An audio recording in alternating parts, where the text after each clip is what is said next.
नमस्कार, मैं प्रवीण गौतम।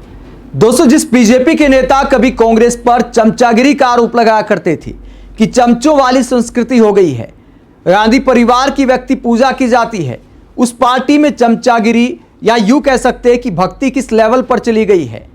पहले चमचे कहा जाता था, आजकल अनभक्त कहा जाता है। नाम बदल गया है, काम तो वही है। बीजेपी के नेता किस लेवल पर आ गए हैं वो मध्य प्रदेश का एक वीडियो दिखाता है। मध्य प्रदेश में पीएम मोदी का कार्यक्रम था 17 सितंबर को। धार में एक सरकारी कार्यक्रम था उनका। पब्लिक भी हजारों की संख्या में आई थी। 50-50, 100 किलोमीटर से पब्लिक को बुलाया गया था और किस तरह की ट्रेनिंग देकर बुलाया गया था। एक वीडियो काफी चर्चा का विषय बन रहा है। लोग मजे ले रहे हैं कि बीजेपी नेता कितना पगला गए हैं। और किस तरह का ये वीडियो है, बदनावर का ये वीडियो बताया जा रहा है। और इस वीडियो में आखिरकार नेताजी, एक नेता बीजेपी के, पब्लिक को किस तरह की ट्रेनिंग दे रहे हैं, जरा सुना जाए।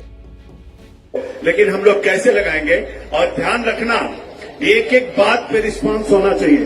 ताली कैसे बजनी चाहिए और तालियों की गड़गड़ाहट से स्वागत कैसे होना चाहिए। मोदी जी का जब मंच पे लोग कहेंगे कि मोदी जी अब मंच पर आने वाले हैं, एंकर बोलेगा, तालियां बजना शुरू हो जाएंगी और मोदी मोदी का नारा शुरू। जरा ताली बजाइए। ताली कैसे बजाते हैं आप लोग? अभी मजा नहीं आई। कुछ लोग बजा रहे हैं, कुछ लोग नहीं बजा रहे हैं। जरा जोरदार तालियां, 5 मिनट की तालियां देखो कैसे बजाते हैं। जोरदार तालियों के साथ स्वागत है। तो पहले नेताजी तालियां बजाने की ट्रेनिंग देते हैं। देश में या दुनिया भर में तालियां बजाई जाती हैं। जब कुछ अच्छा लगता है तो पब्लिक खुश होकर तालियां बजाती है। क्या हमारे देश के लोग तालियां बजाना नहीं जानते? अब मोदी जी के लिए कोई खास ताली बजाने वाली ट्रेनिंग सामने आ गई है। इसके बाद क्या ट्रेनिंग देते हैं नेताजी? मोदी मोदी के नारे वाली ट्रेनिंग देते हैं, वो भी बड़ी दिलचस्प है, सुना जाए। नारा कैसे लगेगा? नारा बता लो। नारे के 2 तरीके हैं। एक तो एंकर, अरे नारा तो दिल से निकलता है, नारा तो अपने आप से निकलता है। फिर आप शुरू हो जाना। अब बदनावर में इतनी ताकत है कि जब आप बोलना शुरू करोगे तो बाकी तो बोलना शुरू ही कर देंगे। तो हमको आपको मोदी मोदी करना है। अब जरा जोर बोल के दिखाइए। मैं डायरेक्शन नहीं दूंगा, आप अपने आप से जरा नारा करके दिखाइए। बोलिए।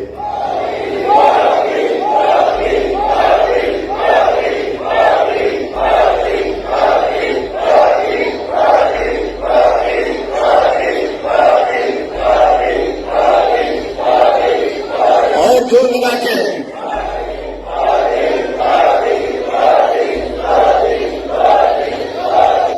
दोस्तों, इस वीडियो पर अब क्या ही कहा जाए। नेताजी कहते हैं कि मोदी जी के नारे 2 तरीके से लगते हैं। यानी मोदी मोदी के नारों पर भी बीजेपी नेताओं ने रिसर्च कर डाली है। पीएचडी का एक कोर्स जारी कर देना चाहिए कि और भी कोई नया तरीका हो सकता है मोदी मोदी के नारे लगाने का। और कांग्रेस पर चमचागिरी करने का यही बीजेपी के नेता आरोप लगाते थे। अब छोटे मोटे नेताओं से लेकर सांसद तक मोदी मोदी के नारे लगाते हैं, अलग अलग लयताल में लगाते हैं।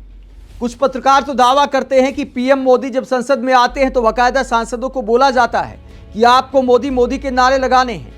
इसीलिए देश के इतिहास में जो नहीं हुआ था, प्रधानमंत्री के आने पर कभी उनकी तारीफ में नारे नहीं लगते थे, लेकिन अब परंपरा बदल गई है। पीएम मोदी जब संसद में आते हैं तो लगता है कि एक राजा आ रहा है, साथ में कुछ दरबारी चले आ रहे हैं और बाकी जो दरबारी हैं वो मोदी मोदी के नारे लगा रहे हैं।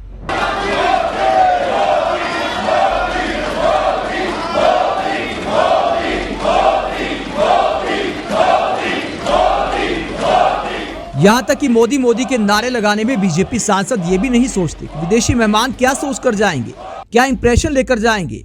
एक बार संसद में ऑस्ट्रिया का एक डेलीगेशन आया था और जब पीएम मोदी संसद में आते हैं, मोदी मोदी के नारे लगते हैं, तो ऑस्ट्रिया का वो डेलीगेशन भी हैरान रह गया था।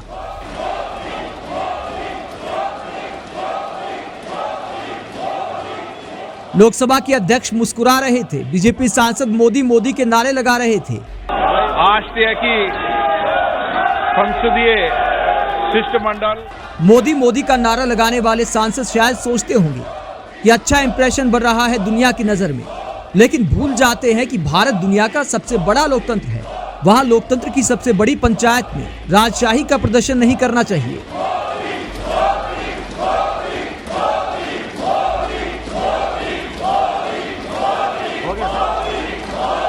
लेकिन उन नारों को लेकर ना कभी लोकसभा अध्यक्ष को आपत्ति होती है, ना राज्यसभा के सभापति को आपत्ति होती है, जबकि आपत्ति होनी चाहिए। आप बीजेपी की रैली की तरह संसद में मोदी मोदी के नारे नहीं लगा सकते, लेकिन लगाए जाते हैं। अब यह चलन हो गया है, व्यक्ति पूजा अपने चरम पर पहुंच गई है और फिर आरोप लगाते हैं। कांग्रेस वालों को शहजादा कहते हैं, तेजस्वी यादव, राहुल गांधी, इन सबको परिवारवाद के नाम पर टारगेट करते हैं। पीएम मोदी दावा करते हैं कि भैया मैं तो कामदार हूं, ये नामदार हैं। अब ये नामदार वाली राजनीति नहीं है तो आखिरकार क्या है?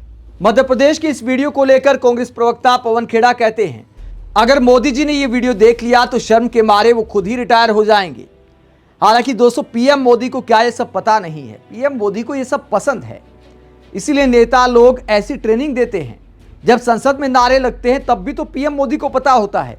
क्या कभी बोला सांसदों को कि भैया संसद की गरिमा के खिलाफ है, आप इस तरह के नारे मत लगाओ या धार्मिक नारे संसद में मत लगाओ? लेकिन सब चलता है, पीएम मोदी को यह सब पसंद है। इसके अलावा कॉमेडियन राजीव निगम इसे लेकर क्या कहते हैं, मोदी मोदी कैसे चिल्लाना है उसका ट्रेनिंग कैंप लगा है, सीख लो। तो कटाक्ष करते राजीव निगम तो पब्लिक चटकारे ले रही है कि अधभक्ति का कैसा दौर आ गया है। एक एक बात पे रिस्पांस होना चाहिए। जरा ताली बजाइए, ताली कैसे बजाते हैं आप लोग? पब्लिक इस वीडियो को लेकर चटकारे ले रही है और सवाल उठा रही है कि क्या फाइनल वाली शूटिंग से पहले रिहर्सल की जा रही है। मध्य प्रदेश की इस वायरल वीडियो पर पब्लिक क्या कहती है, जरा सुनिए। भाजपा नेता कार्यकर्ताओं को सिखा रहे हैं मोदी जी का महिमा मंडन कैसे करना है। अर्थात इस वीडियो में भाजपाई नेता स्वयं स्वीकार कर रहे हैं कि मोदी जी का जय जयकार एक प्रायोजित कार्यक्रम होता है। साहब के आगमन की बात हो रही है कि कैसे थाली और ताली बजानी है। ये तो मोदी जी ने सिखा ही दिया था लॉकडाउन में। यानी लॉकडाउन में पीएम मोदी ने जो तालियां बजवाई थी उसे लेकर कटाक्ष किया जा रहा है। आज तक बस लगता था कि ये सब पेड प्रमोशन हो रहा है। यकीन हो गया अब मोदी मोदी मोदी मोदी। मुझे लगता है इस झूठी वाहवाही से मोदी जी को शर्मिंदा होना चाहिए। गजब राजनीति है। कुछ नेताजी तो बस जी हजूरी और चाकरी ही बजाते हैं। वैसे भीड़ दिखाने, तालियां बजवाने और नारे लगवाने के लिए भाजपा में बकायदा एक लॉबी और मैनेजमेंट कमेटी काम करती है। ये उसी का एक नमूना है। वैसे जो लोग किराए पर आते हैं उनको ट्रेनिंग की जरूरत है क्या? जहां तालियां बजाने की ट्रेनिंग दी जाती है पीएम मोदी के लिए खास तौर पर, और मोदी मोदी के नारे लगाने की ट्रेनिंग दी जाती है। एक स्पेशल कोर्स बीजेपी को अब जारी करना चाहिए। कई लोग ये भी कटाक्ष करते हैं, पीएम मोदी कई बार वर्कशॉप लगाती है तो इस बात को लेकर देश भर के कार्यकर्ताओं को बुलाकर एक वर्कशॉप ही लगा देनी चाहिए, सारा झंझट ही खत्म हो। नेताओं को इस तरह मेहनत नहीं करनी पड़ेगी। फिर आप इस पूरे मुद्दे को लेकर क्या सोचते हैं, कमेंट बॉक्स में अपनी राय जरूर दें। साथ ही चैनल को सब्सक्राइब भी करें। नमस्कार।